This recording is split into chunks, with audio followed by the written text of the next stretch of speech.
Amen. Great. Thank you all. Let's see. Where are we? I think we're in. No, we may end up back in Genesis like we did last week. You never know where we're going. What did we talk about last week? John the Baptist. Right. And what about him was interesting? Anything in particular jump to your mind? Right. What was going on there with him and his pal, Herod? He did lose his head. That was awkward, right? And Herod was a complicated guy, wasn't he? Right? And he was looking for something that John had. Right? John had this special something, this charisma, this power. And for powerful people like Herod, that was both compelling and terrifying. So Mark captures it as compelling to Herod, doesn't he? And yet there is a moral judgment placed upon Herod by John, represented by who? You recall? The daughter. Yeah, well, the wife, Herodias. And the complicated issue there with Herodias was, do you remember? Married to his brother. John, even though Jesus, we see the author of the Gospel of Mark is spreading apart what it means to be family and in one's relationship with family, he's also saying there is a way of being family and things are wrong. It's not all good. What Herodias was doing, or what Herod Antipas was doing, wasn't right. It wasn't okay. Right? So this makes her mad. And then Herod does this oath that he abides by, even though it's his oath. And he ends up with John the Baptist's head on a platter. So we talked about that. And then what happened? What was the negative ramifications of that for Herod? So he got rid of John. Oh, and Jesus came. Yeah, boom, right? And he was worse. It's always something. Yeah, it's always something. That's a story of my life. That's what Herod was saying. He's like, Lord, it's always something. I've got this guy, Jesus. And what about Jesus freaked him out? We moved a little bit into this. Actually, let's read about it. Let's go there. Let's, chapter 6, verse 30. So we want to read this 30 through 44. Anybody feel sort of prepared? Chris, do you mind? The apostles gathered around Jesus and told him all that they had done and taught. He said to them, "Come away to a deserted place all by yourselves and rest a while." For many were coming and going, and they had no leisure even to eat. And they went away in the boat to a deserted place by themselves. Now many saw them going and recognized them, and they hurried there on foot from all the towns and arrived ahead of them. As he went ashore, he saw a great crowd, and he had compassion for them, because they were like sheep without a shepherd, and he began to teach them many things. When it grew late, his disciples came to him and said, "This is a deserted place, and the hour is now very late. Send them away so that they may go into the surrounding country and villages and buy something for themselves to eat." But he answered them, "You give them something to eat." They said to him, Are we to go and buy 200 denarii worth of bread and give it to them to eat?" And he said to them, "How many loaves have you? Go and see." When they had found out, they said 5, and 2 fish. Then he ordered them to get all the people to sit down in groups on the green grass. So they sat down in groups of hundreds and of 50s. Taking the 5 loaves and the 2 fish, he looked up to heaven and blessed and broke the loaves and gave them to his disciples to set before the people. And he divided the 2 fish among them all. And all ate and were filled. And they took up 12 baskets full of broken pieces and of the fish. Those who had eaten the loaves numbered 5,000 men. Well, that's quite a story. Yeah. You've heard it before, though, right? It sounds familiar. Yeah. So what do we have going on here, right? So we have a little interlude with the story of John the Baptist and the transition sort of leadership, particularly of John's followers, to Jesus. But before that, Jesus had sent his 12 disciples out, and they'd gone 2 by 2 into the villages, and they came back, and they were all excited about what they had done and the things they had taught. And then we have the interlude, and then we have this. And what do we find happening right at the beginning of this pericope here? This pericope is like a little cutout piece of the Bible, like a little story. So they call these little stories pericope. So that John the Baptist one was a pericope, and this one's a pericope. It's, what is that? Periocope.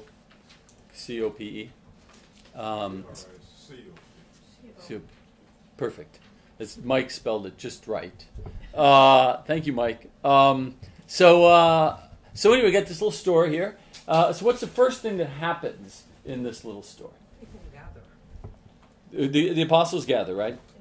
And they're super excited about going out there and talking about the good news of Jesus. Because clearly, what? Why are they excited? Well, it was the first time they were actually given that task to go. Yep. I mean, they knew this was their thing, right? I mean, they were students of Jesus. He was the master. They were the students.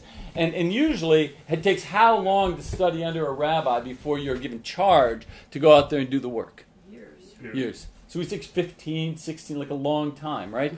And these guys, man, they're A-plus students, 3 years, and they're out. And there they go, and they're teaching.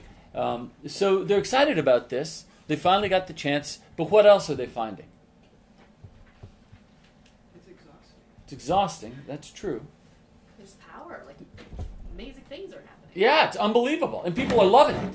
Right? So it's actually working the way they hoped it would work. Right? This whole shaking the dust off your feet doesn't seem to be their biggest complaint here, does it? Right? They're getting great feedback. And so Jesus says what? Let's go away Take and a rest. A deserted place. How many have been to that deserted place with me? A bunch of you. You've been there. You've been there. Right. So away to that deserted place. And then they were pretty unlucky, weren't they? Because everybody raced ahead of them on foot and arrived before them. But it was worse than that. It wasn't just the people who saw them off. They called all their friends too. Right? And the next thing you know, you got a big field full of folks there waiting for Jesus. And what does Jesus have for them? Compassion.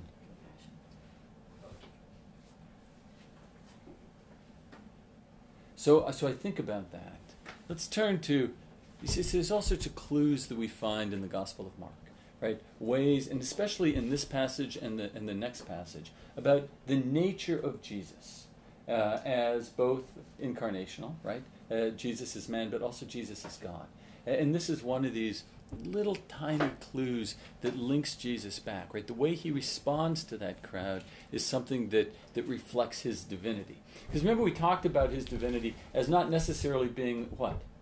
His capacity to do miracles or heal, right? Because we have the capacity to do miracles and to heal, right? That is something that was given by God for humanity to do, right? This walking on the water thing that we're going to see in a minute, is that because he's divine? Or is that because he knows how to walk on water? Right, Al? Right. But this is a sign of his divinity. So let's go to Lamentations, chapter 3. Lamentation, Old Testament. Under L. Lamentations. It's before Isaiah, after Proverbs. After After After Jeremiah. I see it, yep. It's a little small. It's teeny tiny, guys. What chapter? Chapter 591. chapter 3. So Lamentations. Well, then, So, Lamentations. Let's read a little Lamentations. What you say? He said, who the hell wrote that is what he said. It's what I thought he said. Let's look through. How about Lamentations 3:25? Let's read. Lamentations is right after Jeremiah, right before Ezekiel. It's sort of stuck in there. Someone want to read that? Anne, did you find it? Are we doing, we're still... Let's chapter 3. Get it out. Chapter 3. Let's just do. Let's hear a little bit about the Lord. Verse 25 down through 36. Okay. The steadfast love of the Lord never ceases. His mercies never come to an end. They are new every morning. Great is your faithfulness. The Lord is my portion, says my soul. Therefore I will hope in him. The Lord You know Lamentations 3, Yeah. 25? she started at 22. Oh, 22, okay. All right, there we go, keep going. The Lord is good to those who wait for him, to the soul that seeks him. It is good that one should wait quietly for the salvation of the Lord. It is good for one to bear the yoke in youth, to sit alone in silence when the Lord has imposed it, to put one's mouth to the dust. There may yet be hope, to give one's cheek to the smiter and be filled with insults. For the Lord will not reject forever. Although he causes grief, he will have compassion according to the abundance of his steadfast love. For he does not willingly afflict or grieve anyone. That's good.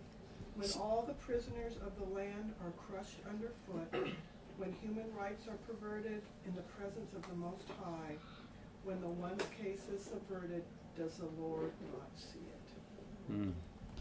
All right, so this is a little bit of a character sketch on Jesus, right? The individual living out the description of God is made known in the Old Testament. We see this all over the place in the Old Testament. And this is just one example of that. He comes and he has compassion. I mean, the guy's exhausted. He needs a vacation. Although maybe he was resting while the 12 were out, I don't know. But everyone's a little bit tired. And here we have a sort of Jesus seeing the folks, and he meets them, right? They're in need. He has compassion. He's there. They're there. And he reaches out to them. But the interesting thing in both places, it's love and compassion. That love, that inordinate amount of love that allows him to be compassionate. Yeah. This is kind of a good answer to that question if people always ask why do bad things happen to good people, or why does this, and he kind of says right here, those things will happen, but he's always going to be there with his compassion. And God sees it too, right? I mean, there's a witness to all of our life that God sees. It is. It's beautiful, I know. But it's like having someone on your shoulder. Which is not all bad. A little bit accountable. So here we are. Jesus shows up. Back to Mark. He has compassion because they're like sheep without a shepherd, and he begins to teach them many things. What's he teaching them about? How to live. How to live, right? How to live where? In the kingdom of God. In the kingdom of God, right? That's what he does. How to live right here, right now, in this place where they were. And then he goes on to show what that looks like. This is a deserted place. The hour is very late. Send them away. Incidentally, how many people are there? 5,000. So, And women and 5,000 men, so there's assumption about women and children. a huge crowd. So let's say 15, 20,000 people, right? Now, that's a pile of people. So what does that look like from a distance? A crowd of 5, 10, 15,000 people. That is a big crowd. That's probably a visible crowd, isn't it? Right? I mean, that's something that you take notice of. That's bigger than anything John the Baptist had. So, So anyway, you guys know where they are? Do you know where they are? Remember? So this is, let's do a little map, because we're going to do some map work. This is what? Sea of Galilee. All right, and this is, Verse 35. this is not a potato. No, this is the Sea of Galilee. See? Palm tree. No, that's water. These are Very waves. good. Good Lord. Fly over here. And this is the Jordan River, right? Yeah. And so these guys are chugging along over here on their boat, right? And the people are shooting right over here. And there's a big hill right here. And there's a big field right here, isn't there? Right? And this is where they are. And I think Capernaum's right in here, isn't it? And Tabgha is down here, right? And Gennesaret is down here. And what's down here? Tiberius. Tiberius, right. Tiberius is right here. Right. So this is where they are, right here in this big old field. And this is where Herod is, right down here. And over here is Bethsaida, right? I think that's right there. And this is what this region here is Galilee, right? And this region here is Batanea. So this is the map, right? This is what we're looking at. So these guys are all piled in right here, 15,000 of them, a pretty big crowd, and they're a little ways away from anything, right? Those of you that have been there know it's just a big old field with a big hill. There's a church over there now, but there wasn't at the time. No churches in Jesus' day. So anyway, there's nothing to eat, and Jesus says, "You give them something to eat." So now what happens in the story? What have you heard to explain this? What are the sermons you've heard over time? And they Julie. learn how to share and make do with what they have. So we have 5 loaves, but we're going to somehow make those multiply, and everybody's going to have enough. So Yeah. they share, or they find maybe somebody has some that they were, that was hidden or something, so they'll bring it out. It's like asking, what do you have to give? What can you give in order to, to feed each other? Sure. Care for one another. So what Julie was saying is, the inspiration of the boy giving those loaves and fish might have inspired other people to take out of their bags what they had and share. That might be one explanation. Other things folks have heard? Trust. Trust, what do you mean, huh? Jesus said, feed them and trust that God will provide. Uh-huh. That if you step out and make the first move, the next one will be shown to you. Aha, so trust. You step out and make the first move, and the next one will be made known, and the next one. That's a good one. Other ideas? I think he's just breaking that bread. I think he just keeps breaking that bread, man. He just breaks it, and then he breaks it again, and he breaks it again. Can you imagine that? Just breaking it over and over again, like he's sort of tapping into something, like he's sort of pulling stuff in, and he's putting it there, and he's pulling it apart, right? Sort of grabbing the molecules of creation and dropping it into a loaf of bread and handing it out again. I don't know. Maybe that's how it happened. Right? You know what they say about this table, don't you? There's more air here than solidness, isn't there? Right?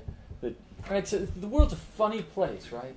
So maybe Jesus was able to take the air, and make it the solidness. So, same way this is solid, but it's mostly air. I don't know. But a miracle happens. Something big happens here. And it's pretty significant. The other big thing that happens here is that this guy over here in Tiberias probably can see across the lake at what's going on over there. And that's got to send him into a little bit of a tailspin, right? That's a bit of a freak out, because Herod never had crowds that big. And you can just imagine some guy is here, and a guy is here, and a guy is here, and a guy is here. And one guy he takes off running across right down here. And he tells this guy, and then he tells this guy, and he tells this guy. And within, I don't know, a pretty short period of time, what story has Herod heard there? There's a crowd. I know there's a big crowd. I can see it from Tiberias. What else does he find out? Who is this guy? Who is this guy? Yeah. All right. What else does he find out? That he fed them. That he fed 5,000 people with 2 fish and 5 loaves. And that is Scary. why? Why? Because you Have don't. more power than he does. Power. Make John look like, what kind of power does he have? Divine power. What is divine power? Feed people. They don't have to leave the battlefield. Right. You know that, right? I mean, right, if you don't have to grow crops to feed people, you got this whole different game. This is like a sort of a military game changer. The Romans can't do that, and all of a sudden Jesus can. He's got an army of 5,000 that he can just walk through the world with, right? And imagine how much people will love him, right? Because they're not going to be pillaging and taking people's stuff, right? They can just sort of walk down the road, and people can be in their fields, and they're not even taking anything out of their fields, and they're saying, "Who rules this place?" And they say, "Oh, that guy over there, he's a terrible guy." And they say, "Well, here we are. And we're just, and you get to grow your crops, right? Things are good, right? The power that this represents is distorting the mind of guys like Herod and maybe the high priest. I mean, some don't even believe it. But the ones that believe it know the power that Jesus has. And we're going to see this. I'm going to preach about this a little bit on Sunday. But does he love him? Are they attracted to him because of his power and how it benefits them? Uh-huh. Or are they attracted to him because his power is representative of God? It's a good question. What do you think? So are they? It's a mix, probably. Right? Like this is what he can do for them. Right. And that's pretty good. Right. And so that's probably pretty compelling. But what's the bonus on top of that? Get fed. He loves them and he's compassionate towards them. Right? That he heals them, that when they come to him, he answers their needs, right? So he's not just a capable king, he's a compassionate and merciful king. And he wasn't taking from them, he was giving to them. All the time. Yeah. He was Like, always It's giving. too good to be true. Right. And it's scary. So then what does he do? So they start breaking, right? They start breaking and they're giving out. So what does Jesus then do? What does he tell the disciples to do? Get them in groups. Yes, he tells them to get them in groups, right? Groups of what? Hundreds and fifties. Groups of hundreds and 50s. What's that remind you of? Hundreds and 50s. So he's got these groups, right? I don't know how many. So let's turn to Exodus, because I know it reminds you of Exodus chapter 18, doesn't it? You're about to say it, weren't you, Marcia? You're like, is that Exodus 18? No. I'm like, yes, we're going to turn there in a minute.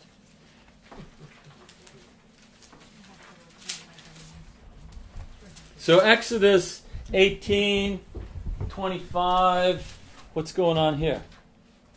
Let's find it. Exodus. This is before Lamentations. That we figured out. Will somebody want to read 24 maybe? So Moses listened to his father-in-law and did all that he had said. Moses chose able men from all Israel and appointed them as heads over the people, as officers over thousands, hundreds, 50s, and 10s. And then judged the people at all times.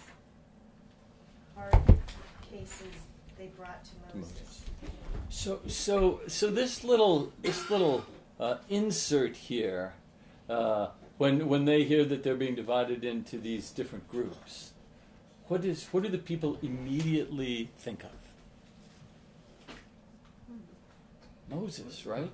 Jesus, as we talked about, John as the Elijah. Jesus as the new Moses, right? So we'll see other examples of that in a minute. So this is their framework, right? And the new Moses has arrived, and he's gathering the people. And the new Moses was the one that will free them from who? The Romans, in the same way the old Moses freed them from who?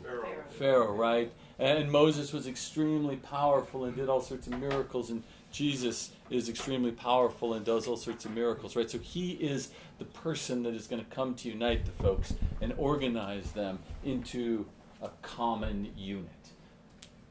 You with me? So that's right. That's flowing through folks' minds, I am sure, as he breaks. And then, what's the other thing that reinforces this symbolism? The final couple of sentences there. Isn't there something in there?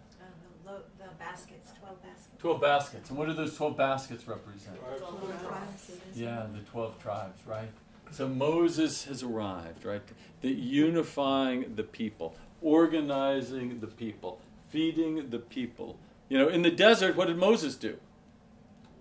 Amen. He fed the people, right? Right? He gave them bread and he gave them quail. It's not fish. What is the desert? The equivalent. They got quail are the fish of the desert. So, right? So this is a lot of this symbolism of Moses. And people are seeing this too. Okay? So now we have anything else we should be talking about on this? We're sort of skipping through feeding the 5,000. Okay? I was thinking just in general, it feels like he's moving the people from a feeling of scarcity to abundance.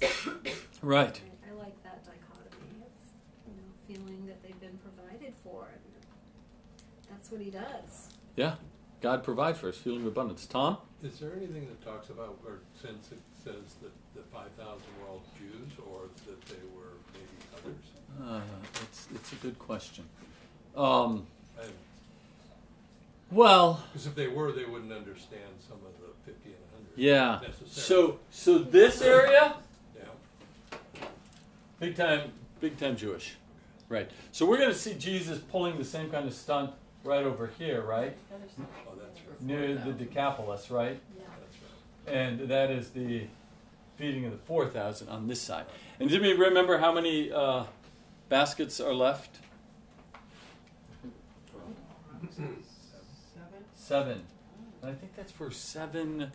Is this the 7 Gentile regions or 7 cities? Or do you know what it is? Greta?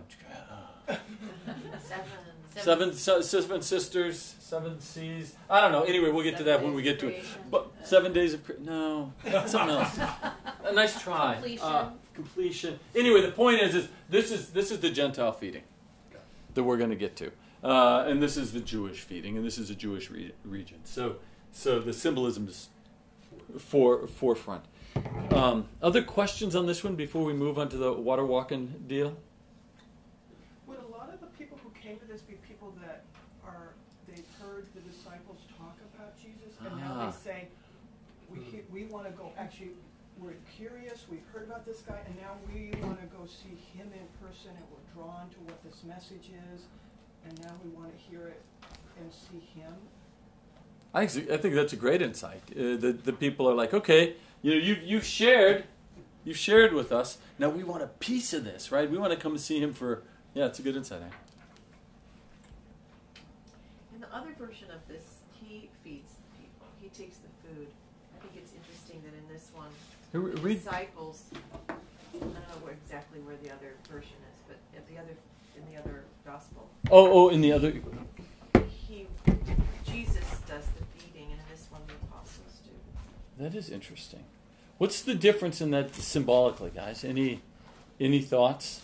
Well, because he's been sending the apostles out, and this is all so much about empowering them. Yes. It's he's empowered them again. He's bringing the food. Yeah. So then, why, on the other hand, would Jesus be the one who feeds the 5,000? What's the symbolism on that? Any sense? What? God, what, Terry? Shepherd of the sheep. Shepherd of the sheep, sort of establishing that. I think that's a good insight. Establishing that God provides. That's the interesting thing and the beautiful thing about these texts, right?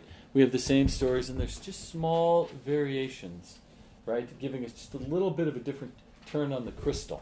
But let's move into the Jesus walks on water.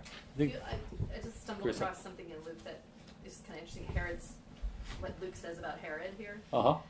So now Herod the ruler heard about all that had taken place, and he was perplexed, because it was said by some that John had been raised from the dead, by some that Elijah had appeared, and by others that one of the ancient prophets had arisen. Herod said, John I beheaded, but who is this about whom I hear such things? And he tried to see him. Mm-hmm. So that's an interesting line, too. He tried to see him. Let's hold on to that little thing. We talked about the cat and mouse game, haven't we? Right? And this idea of freedom and Jesus being on the move. Let's read 45 through 52. Diane, do you want to read that? Immediately he made his disciples get into the boat and go on ahead to the other side, to Bethsaida. Bethsaida. Well, he dismissed the crowd. After saying farewell to them, he went up on the mountain to pray. When evening came, the boat was out on the sea, and he was alone on the land. When he saw that they were straining at the oars against an adverse wind, he came towards them early in the morning, walking on the sea. He intended to pass them by. But when they saw him walking on the sea, they thought it was a ghost and cried out, for they all saw him and were terrified. But immediately he spoke to them and said, Take heart, it is I, do not be afraid. Then he got into the boat with them, and the wind ceased. And they were utterly astounded, for they did not understand about the loaves, but their hearts were hardened. There's a lot going on in this, isn't there? Holy cats. Right, so initial queries or thoughts before we start to pull it apart for the next 2 or 3 weeks? Why did he intend to pass them by? Yeah. I've never heard that before. I never made that connection. Yeah, it's a little bit complicated, isn't it? Why did he? He's just taking a stroll on the water. Yeah. He's just trying to get over there. Yeah. He's on his way. Yeah. Just he's passing them, so they're super slow. But maybe he was already starting to calm the winds down in order to make them safer. Right? Maybe. Maybe he's calming the winds down. Maybe. Other questions that jump to mind on this? I am still confused about the interchangeability of apostles and disciples.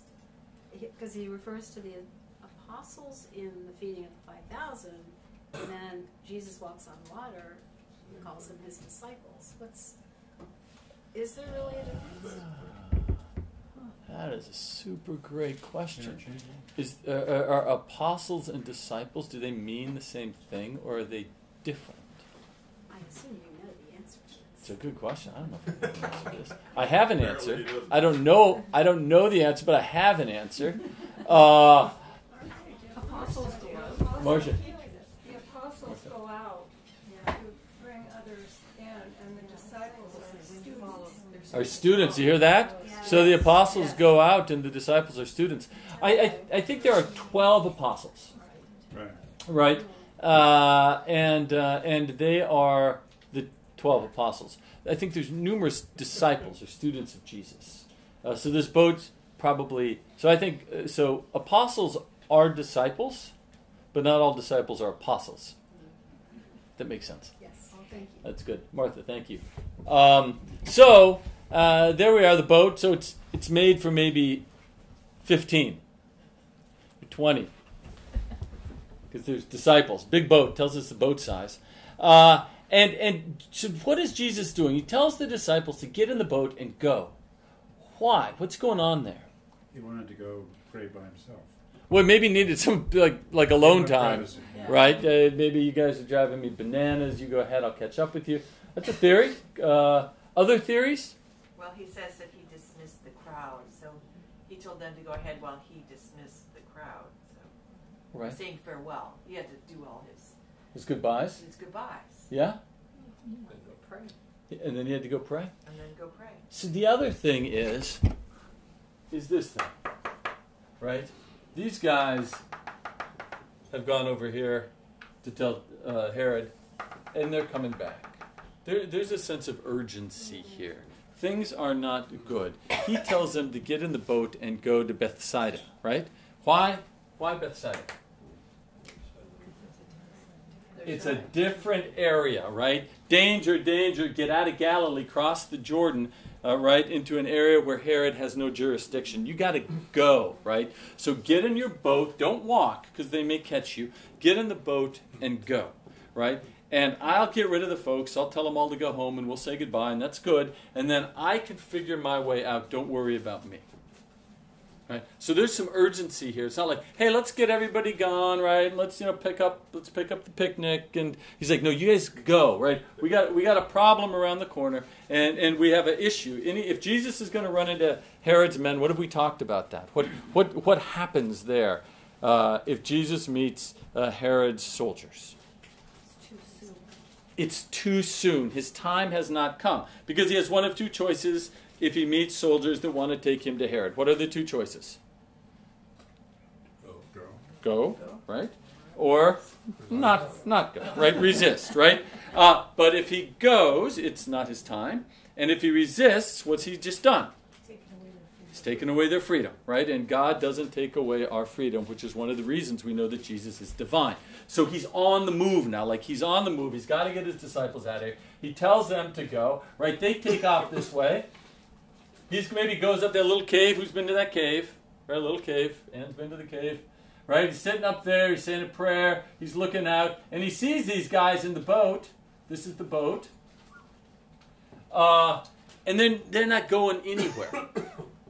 And they're rowing because there's this wind that's coming in like this, right? There's this big, it's sort of a winter and spring wind that comes from the northeast, and it comes whipping across the Sea of Galilee, and it stops you cold, right? And they've come up against this seasonal wind, and they're not going anywhere. They're sort of going backwards. And Jesus looks out, and he sees them, doesn't he? There they are. They're rowing like crazy, and evening comes, and they take off, and they're straining against the oars against an adverse wind. And then what happens? He went toward them. So who has what Bibles do people have?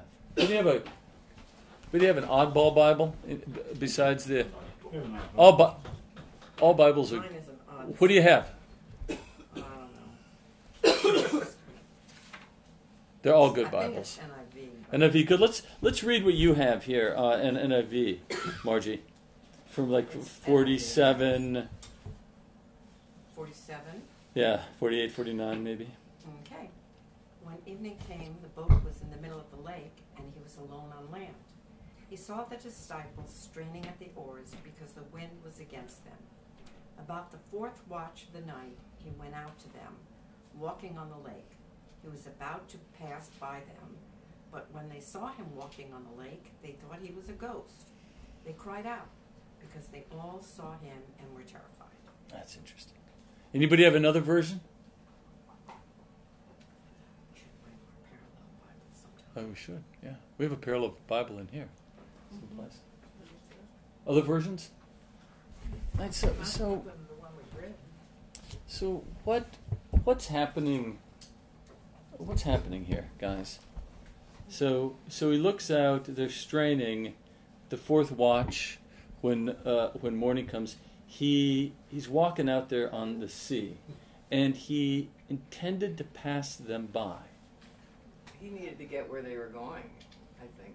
So he needed to get where they're going, right? He had a late start. I mean, seriously. Yeah.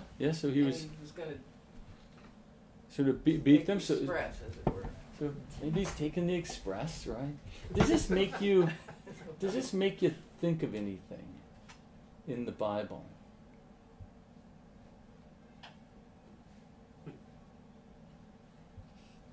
So in some of these versions it says he meant to pass them by. In some of the versions it says he would have passed them by, or he wished to pass them by. He says, I forget where it is, but I go before you. He says that in maybe John or... After the resurrection? Yeah, and I don't know if that means he's their leader and he needs to be there for them. So there's two ways I want us to look at this. The first way is let's wander back in the Bible a little bit and go to Exodus 33. See if we can't get some kind of orientation about what's happening here, or at least a clue. 33 verse 19, maybe 17 through You mean the parting of the water? 23. No. The command to leave Sinai. I see where you're going. Somebody want to read this? Liz, you find it? Give us the It's Exodus 33, 17 through 23. The Lord said to Moses, I will do the very thing that you have asked, for you have found favor in my sight, and I know you by name. Moses said, show me your glory, I pray. And he said, I will make all my goodness pass before you, and will proclaim before you the name, the Lord, and I will be gracious to whom I will be gracious, and will show mercy on whom I will show mercy. But he said, you cannot see my face, for no one shall see me and live.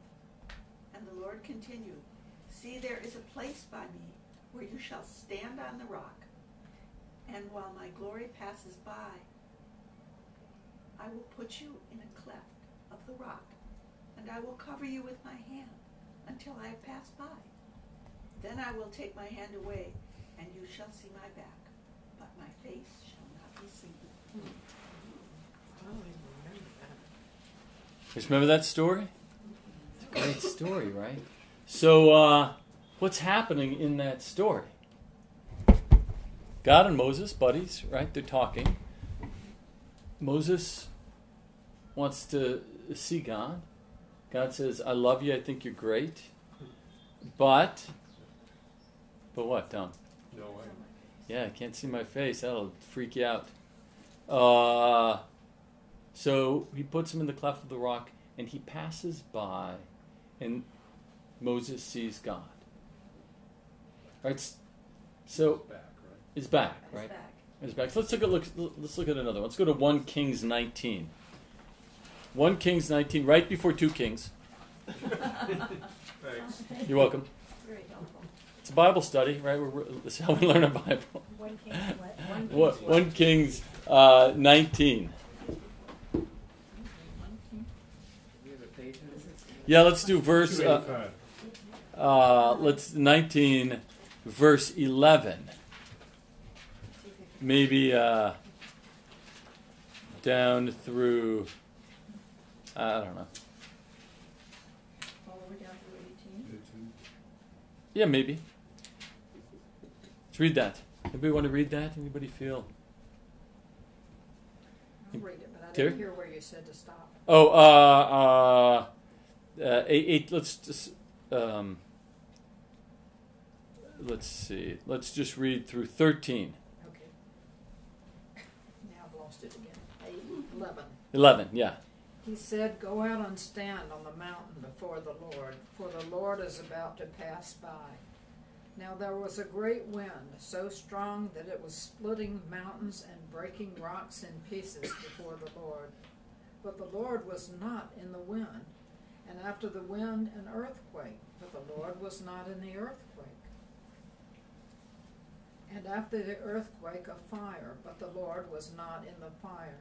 And after the fire a sound of sheer silence.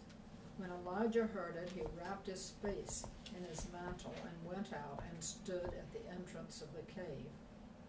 When there came a voice to him that said, what are you doing here, Elijah? He answered, I have been very zealous for the Lord, the God of hosts, for the Israelites have forsaken your covenant, thrown down your altars, and killed your prophets with the sword. I alone am left, and they are seeking my life to take it away. That's good, Terry. Thank you. So we have a similar kind of story, right? The Lord passing by Elijah, and things aren't good for him either, right? Things aren't going well for Elijah at this point. So now we have another story of Jesus passing by. How is this the same and how is this different than what we saw particularly in the Exodus story? And this one, Jesus stops. Jesus does stop. And so he stops to and gets in the boat and be with them. The others, God passes by. Just Keeps going. keeps going. So Jesus stops to be with them, right? That's true. But it seems like as we read the weird intention here, like when evening came, boat, when he saw they were straining at the oars, he went out. He came toward them early in the morning, walking on the sea. He intended to pass them by. Right? So how does that intention to pass them by reflect in particular what we see, you with me? What we see in the Exodus story. Why does God pass Moses by? The full glory is more than Moses can take. Can take, right. So the full glory of God is more than Moses can take it. And if Moses can't take it in, who else can't take it in? Like anybody else, right? Like, Moses, that guy was like pretty me, right? So God does something different, right? What does God do that's different in the person of Jesus? He actually joins them. Right, but He's seeable, right? So the person of God in the person of Jesus is God that you can see front and back. So that action that Jesus is going to pass them by is reflective of what we have in Exodus 33, but something that is within our capacity, within our grasp. We get to see God this way, and we get to see God this way. And Because he's incarnate. Yeah, because he wants us to, Yeah. right? That's the intention of the incarnation of the Lord, is to see both guys. So he intends to walk by them, right? Like God walked by Moses up there on the mountain, right? But to see the full glory of God is to see who? Is that also saying that it's here on earth, not Far away? far away? Absolutely. It's here, so it's in the temple being the place where you go versus the whole, in the New Testament, the whole world here and now is where you're at. Is the temple. And then he goes on to say, take heart, it is I. Right? Familiar? Back to Exodus.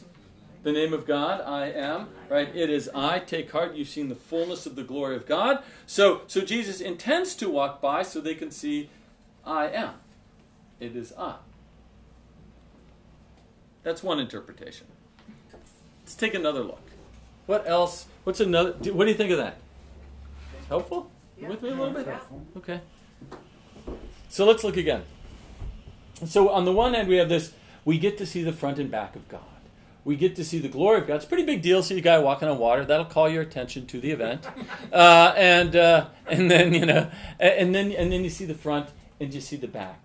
And later he says who he is. I am. Right? So this is pretty big. Pretty interesting moment. But if he kept walking, they would have thought he was a ghost. So let's talk about that. Let's look at it another way.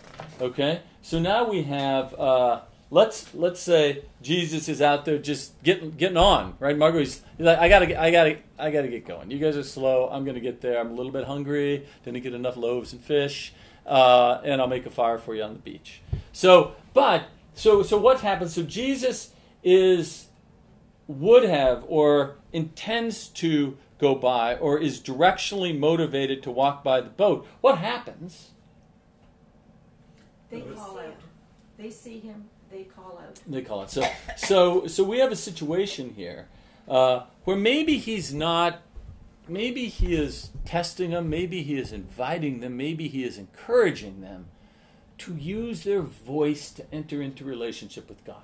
Things are not good.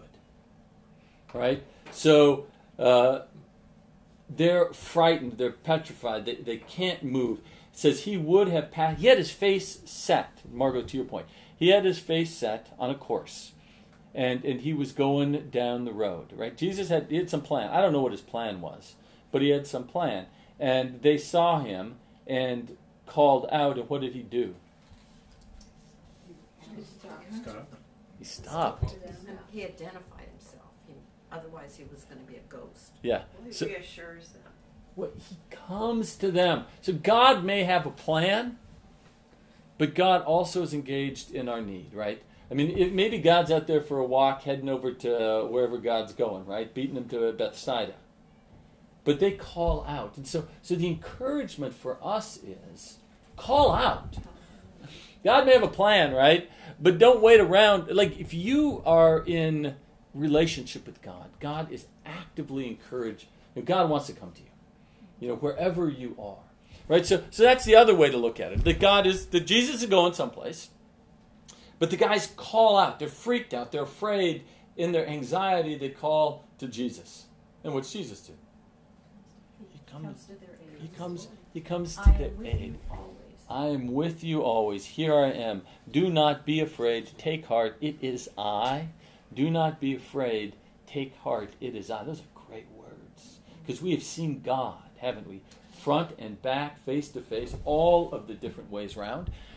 So we have these two different ways of looking at it. One is to see God face to face, right? Jesus intends to go by so we can see his front and his back as he walks on water. The other way we could look at it is that God is moving someplace, but God will always turn to our aid, call out to the Lord, right? So Jesus gets into the boat. He says, "It is I." And what's this? Do we have time to talk about this? Oh yeah, for sure. What is this little thing with the ghost? It didn't seem to be immediately recognizable. Right. There's something out there that's more ethereal than visible. Right. So right. It's looking pretty weird to them. Yeah. What else? I wouldn't expect to see him walking on the water. Wouldn't expect us. Anybody What walking. about Does it foreshadow the Leaving Holy his Ghost? body for a while into some sort of They think he's ethereal died. vision. Ghosts. It's, They believe in ghosts. oh, Right. I mean, who here believes in ghosts? Right. I mean, right. They're even talking about ghosts. Is sort of interesting. I was thinking about, angels, because angels always say, "Fear not," and he says, "Don't be afraid." angels, ghosts. That's always the first words out of their mouth. Why? Because when you see an angel, Yeah, it kind of startles you a little. well, it's the normal thing to be afraid, right? If an angel shows up, right, that's normal, right? This is sort of interesting. What do you make of this? Now, are there other places they talk about ghosts in the Bible? Any sort of stories? Ghost stories in the Bible? A little bit. Remember Saul and the witch of, where is she? Witch of Endor. Was that Endor? Right, the conjurer. See it again in Isaiah with ghosts. So what comes to your? What do we do with this? Just disregard it? Who believes in ghosts anyway? It'd be interesting to know the derivation of it. I mean, to go back to the original text, the Greek, the whatever, What does and ghost see mean? if there were other words that it might have been translated to. Means ghost. It means ghost. Okay. We can look at spirit. So the thing that I find interesting, I love about this, is whether you believe in ghosts or not. I think the more important point is there are things that we don't know about. There are things that we see that we don't understand. There may well be ghosts or angels or cherubims or seraphims. There may be things beyond human understanding. And when we encounter those, what often happens? Fear. That's exactly right? And what does Jesus say? Right. Now, why shouldn't we be afraid? What's the opposite of fear? Love. Right? Love is the opposite of fear. Right? It is the most powerful force in the universe. And if you run into a ghost in the universe, what's the response? It's love, right? Love is always the response. It's the thing that I always imagine, if one day Martians land on the Earth, and they get out of their Martian ship, and they come over and they come into the sanctuary on Sunday, right? That would cause a stir. No, like it'd be noticeable, right? But we have a couple of responses, right? The first response is if they show up, they're still under the authority of our Lord. Right? Because if this is all of God's creation, that means all of the things in creation were made through the divine presence of God. And secondly, the response is always what? No matter what, whether we understand it or not. So the beauty of this kind of crazy outside thing dropping into the middle of a regular old story of Jesus walking on the water is that it calls our attention to the reality that there are things bigger than our mind can imagine, whether it's ghosts or this is just sort of code for something else. That this is under the authority of our Lord, and secondly, that it's always responded to in the same way. So anything that provokes that fear within your heart always gets the same response. Is love. Why? Do not fear, I am with you. So, just sort of a way of thinking about that. Thoughts on that? What about the last sentence? Let's go to it. Their hearts were hardened and they didn't understand the Yeah, loaves. And their hearts were hardened. they have a hard time, don't they? So that's a great line. So what does it mean to have their hearts hardened?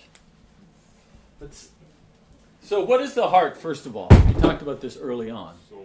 No. Soul's out here. What's the heart? Compassion. The heart is the center. The heart's the center, right? It's the decision making area. What are two other words for heart that we find in the Bible all the time? Mind. No. Soul? No. Spirit. Spirit. Spirit and will. Right? Right? So that's this is the heart, right? It's the center, right? It's where we make our decisions. It's sort of the bed of our character, right? And then you have mind, right? Then you have body, then you have neighbor, then you have soul, right? And that's what we get in Luke chapter 10, right? You will love the Lord your God with all your heart, with all of your mind, with all of your strength, with all your body, with all your soul, and your neighbors as yourself, right? So this area here is the place where God does not go. God only comes to your heart if God is invited into your heart, right? And so the really interesting thing here is there is a powerful misinterpretation of God, Jesus, by the apostles after they see him walking on the water and he turns the loaves and fish into an abundant meal, right? What hardens in their mind as a result of what they've seen here? What's the prevailing idea now that has galvanized within them?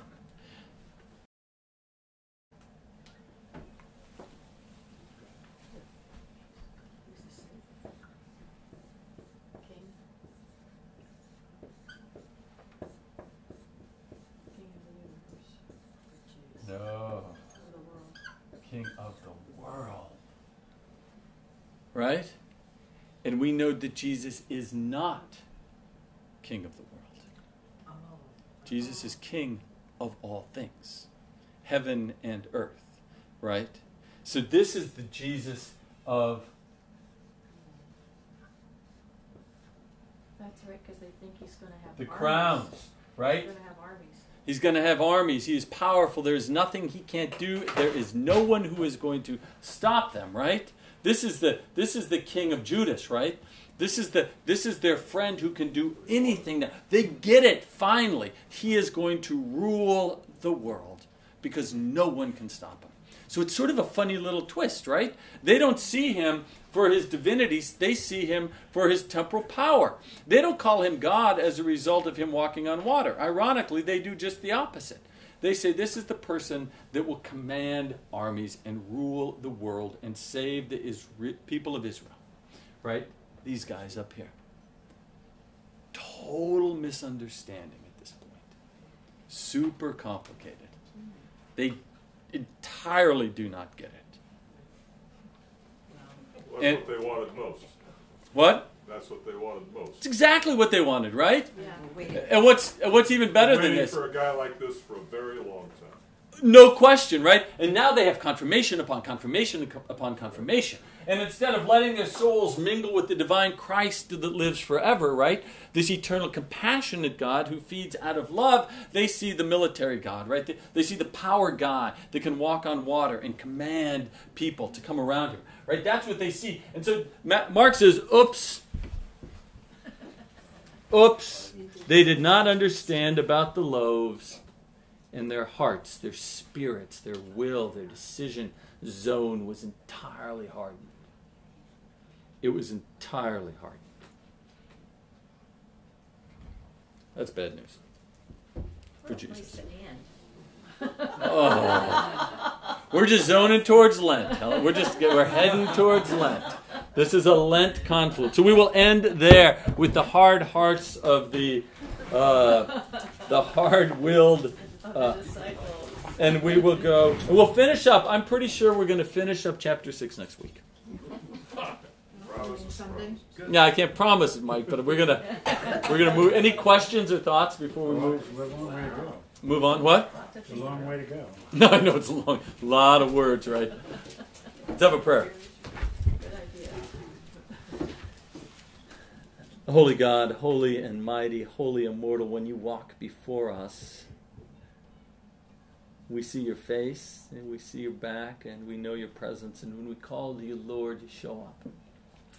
You show up in ways that touch our hearts, that we may not be hard of heart by the power that you show, but we may be compassionate as you are compassionate, that our hearts may be soft, that you may enter in and that we may be your people, beloved, capable of living our lives as you would if you were us, right here, right now, in this place where we live. Bless us as we go forth from this place to be people who feed those who we meet, love those who we greet, that we may have an impact on the world that you made in the way in which you imagine it can be lived into. In Jesus' name we pray. Amen.